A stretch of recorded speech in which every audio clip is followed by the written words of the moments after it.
খালি এক্সপ্রেসের সাপোর্টার। মন খারাপ কেন? আজকে খেলা দেখতে পারিনি, এই কারণে মনটা খারাপ হয়ে রয়েছে। অনেক দূরের থেকে আসছি, চাঁদপুর থেকে আসছি নোয়াখালী এক্সপ্রেসের খেলা দেখার জন্য। খেলা হয়নি কেন মনে করছো? খেলা হয়নি, বিসিবির এক পরিচালক বেলে খেলোয়াড়ের সাথে বাজে আচরণ করেছে খেলোয়াড়দের সাথে, এই কারণে খেলোয়াড়রা মানে প্রিমিয়ার লিগটা বয়কট করছে। এই কারণে হচ্ছে আমাদের তো তারা আমরা টিকিট কারণের পর আমরা এটা শুনছি, এখানে আইসা দুপুরের পরে শুনছি খেলা আজকে বন্ধ।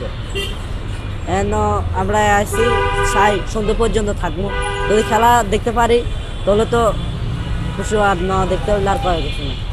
বিপিএল আর খেলা আসার ইয়ে নাই। আমরা আশা করি আমরা বাংলাদেশের নাগরিক, বাংলাদেশ টিমকে আমরা সাপোর্ট করি। বাংলাদেশ টিমকে খেলোয়াড়দেরকে 18 কোটি মানুষের দর্শকরা সাপোর্ট করলে খেলার উৎসাহ পায়। যদি আমাদের ইয়ে করে আর তো করার কিছু নেই। আশা করি রাজনীতি টিকিটের লগে রাজনৈতিক তুলনা তো কোনো দিক দিয়ে আসা যায় না। টিকিট তারা একটা শান্তিপ্রিয় টিকিট, খেলা দর্শকদের একটা ইমোশন, তারা খেলা দেখতে আসবে, টিকিট কাটবে।